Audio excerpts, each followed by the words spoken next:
O instrutor é o músico que vai tocar.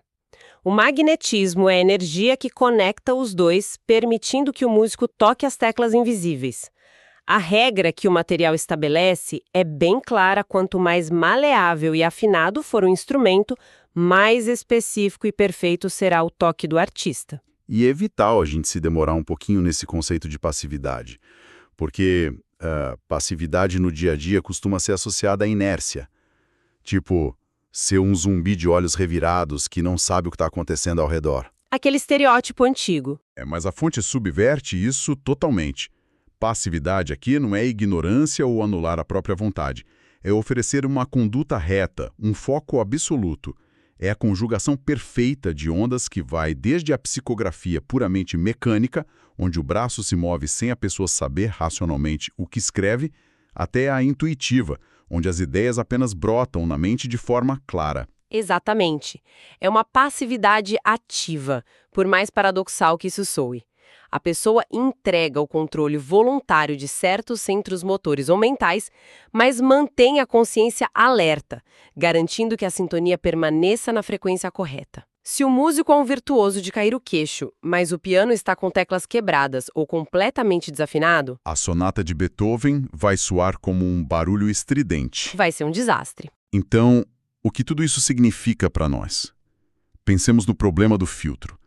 Se a mente da pessoa é o piano e a qualidade do instrumento define o resultado que sai dali, o que acontece quando a entidade tenta transmitir um conceito vasto e complexo, mas o médium tem um repertório, digamos, minúsculo? Dá problema de tradução.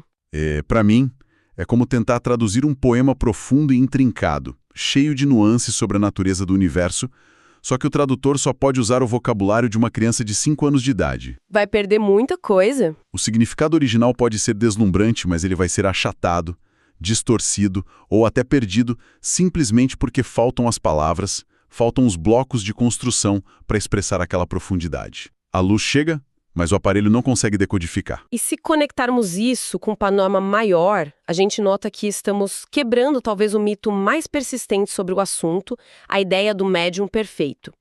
Historicamente, existe essa visão de que o indivíduo em transe é um aparelho de fax divino, Uma impressora celestial. né? Uma folha entra no mundo espiritual e sai uma fotocópia exata e sem falhas aqui no nosso mundo físico. A fonte é categórica ao afirmar que isso é uma ilusão total. O texto explica o conceito de exteriorização fisiológica. Isso significa que quase toda a forma externa da mensagem, tipo as palavras escolhidas, a gramática, os trejeitos, os sotaques culturais, pertence ao médium. Ou seja, por mais luminosa e sábia que seja a entidade, se ela usa a mente de alguém sem o hábito da leitura ou sem muita bagagem cultural, a mensagem final vai ter limitações óbvias. Limitações severas. O texto diz com todas as letras que as mais vivas fulgurações angélicas passarão despercebidas se não houver riqueza de material interpretativo na mente de quem recebe. A mensagem não contorna a mente da pessoa, ela passa através dela. Exatamente, é um filtro. Isso tira a mediunidade daquele pedestal da mágica instantânea e joga a responsabilidade no colo do esforço contínuo do indivíduo. Exige que a força psíquica humana seja aprimorada por cultura, estudo e moralidade constantes, sem folga. É a exigência de uma sintonia fina. Sem o vocabulário ou as pontes neurais já construídas pelo estudo prévio da pessoa, a onda mental superior simplesmente não encontra ressonância física para se traduzir em palavras inteligíveis. E por falar em ressonância física, é fascinante notar como o material avança do puramente mental e psicológico para a biologia pura e simples. Pois é, essa foi a guinada que me deixou mais chocado nas fontes de hoje. Até agora, a gente falou muito sobre ideias se conectando a ideias.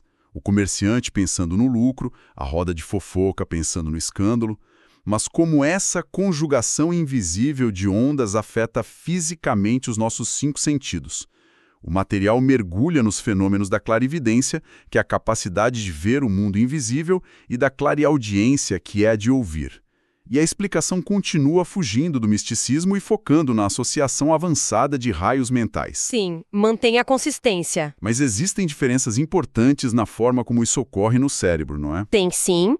O material estabelece uma separação técnica muito clara. Existe a visão e a audição, que o texto chama de diretas. Nessas, a percepção ocorre do ambiente exterior em direção ao íntimo de quem percebe, o que sugere que o fenômeno se manifesta de forma quase espacial no ambiente ao redor da pessoa. Como se estivesse ali na frente dela mesmo.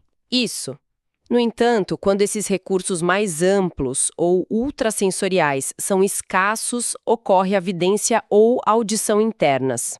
Nesses casos, a entidade comunicante precisa atuar em um nível micro-orgânico, criando uma complementação vibratória intensamente perfeita dentro das próprias estruturas cerebrais físicas do indivíduo. E aqui é onde eu realmente precisei ler a página 2 vezes para ter certeza do que estava vendo. O autor espiritual começa a usar uma terminologia anatômica extremamente específica, o que é chocante para um texto focado no invisível. Ele afirma que, para projetar quadros e imagens mentais, a atuação ocorre diretamente nos centros autônomos da visão profunda, localizados no diencéfalo. Diencéfalo. Palavra pesada, né? E para vozes e sons, a atuação foca na cóclea. Honestamente, a gente precisa traduzir isso para quem não tem um diploma em medicina. O que são essas estruturas e por que é tão surpreendente encontrá-las descritas dessa forma tão clínica num texto desses? Vamos esclarecer a biologia para entender a física por trás do fenômeno. O diencéfalo é uma região muito central e profunda no nosso cérebro. É lá que ficam o tálamo e o hipotálamo. E uma das funções primordiais do tálamo é servir como uma grande estação retransmissora para quase todas as informações sensoriais que viajam para o córtex cerebral, incluindo a nossa visão. Tá, e a audição? Já a cóclea é aquela estrutura em formato de caracol que fica bem no fundo do nosso ouvido interno. A função principal dela é transformar as ondas sonoras mecânicas em impulsos elétricos que o cérebro consiga finalmente entender como som. Então espera. O que o texto está dizendo é que a entidade não está sussurrando do lado de fora do ouvido da pessoa como um fantasminha de filme. Não, nada disso. Ela está operando e estimulando diretamente o hardware interno da pessoa, que processa a visão e a audição antes mesmo que o sinal natural chegue à consciência do indivíduo. É isso? É exatamente isso. O autor até descreve a sensação bizarra que isso causa no médium. A pessoa sente como se tivesse um espelho na intimidade dos olhos projetando imagens para ela mesma, ou uma caixa acústica na profundez dos ouvidos amplificando vozes internamente. Olha, isso levanta uma questão importante sobre a ancoragem do misticismo na ciência dura. O texto repete exaustivamente termos como frequência e complementação vibratória. Não há mágica flutuando no vazio. A energia mental invisível de uma consciência precisa encontrar uma correspondência eletroquímica exata na cóclea ou nos diencéfalo do receptor humano. É preciso haver um encaixe biomagnético perfeito. Incrível. A visão interna e as vozes não são imaginações soltas da cabeça da pessoa. Sob a ótica desse estudo, são interações fisiológicas reais provocadas por ondas de frequência de outra consciência. É a união assustadoramente precisa entre as leis da biologia humana e da física vibratória. É impressionante a coesão de toda a teoria. Tipo, começamos a análise com o simples ato de um homem ler o caderno de economia no café da manhã e terminamos no fundo do ouvido interno, na cóclea, decodificando sinais eletromagnéticos interdimensionais. Uma baita jornada. Demais! E a grande lição prática que salta dessa nossa jornada, para quem nos ouve, é que ninguém precisa de rituais, invocações ou de uma mesa mediúnica para realizar o intercâmbio com outras mentes.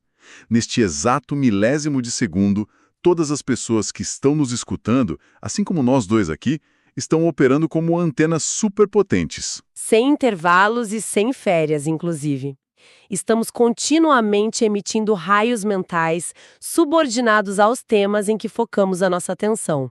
Seja o debate político na televisão, a ansiedade com a conta no fim do mês, a raiva no trânsito, a empatia por um amigo que está mal ou a concentração profunda num projeto. A gente nunca desliga. Nunca. E através daquele reflexo condicionado que dissecamos lá no início, nós estamos inevitavelmente atraindo e retendo companhias, sejam elas pessoas físicas ao nosso redor ou inteligências invisíveis que operam exatamente na mesma sintonia nossa. Isso traz uma urgência imensa para o conceito de higiene mental, ou o cuidado diário com a nossa dieta de pensamentos. Porque não se trata apenas de ser alguém otimista, fofo, que espalha frases bonitas no grupo da família. É uma questão mecânica de gerenciar a própria energia. Perfeito. O que a gente escolhe ler, onde a gente clica e como a gente reage, define não só o nosso estado de espírito íntimo, mas altera o ambiente físico ao nosso redor. O que nos leva, olha só, de volta àquela sala pesada que descrevemos nos primeiros minutos da imersão. O famoso clima tenso. Isso. A tensão que sentimos ao entrar num lugar depois de uma discussão agressiva não é pura imaginação nossa. Sob a lente desse material, nós estamos literalmente caminhando através das formas, pensamentos e das ondas desequilibradas que aquelas mentes em fúria deixaram para trás flutuando no ar, e a nossa própria biologia está reagindo fisicamente ao impacto delas. Exatamente. O invisível tem peso, tem forma e tem impacto direto nas nossas vidas práticas todos os dias. O intercâmbio constante de mentes constrói o mundo em que vivemos, tijolo por tijolo mental. E é com base nisso, nesse peso do invisível, que eu gostaria de encerrar a nossa imersão de hoje deixando uma reflexão pesada. Um pensamento provocativo que expande as ideias do texto para o nosso mundo hiperconectado de agora. O material, que foi concebido décadas e décadas atrás, focou no exemplo solitário de um homem que lê um jornal de papel na mesa do café. E vimos que essa leitura simples já era capaz de criar um fluxo tóxico de formas, pensamentos, atraindo mentes na mesma sintonia e alterando totalmente a atmosfera mental ao redor dele. Sim, só com um pedaço de jornal. Então, a grande provocação para levarmos para casa é essa. Pensa comigo. Se um simples pedaço de papel impresso lido em silêncio já possuía todo esse poder de condicionamento, qual será o impacto invisível e avassalador que o algoritmo das nossas redes sociais, que é uma máquina projetada por engenheiros brilhantes para estudar as nossas reações, mapear os nossos reflexos condicionados e nos bombardear deliberadamente com indignação, medo e choque, horas a fio, todos os santos dias, está construindo em escala planetária na psique da humanidade neste exato momento?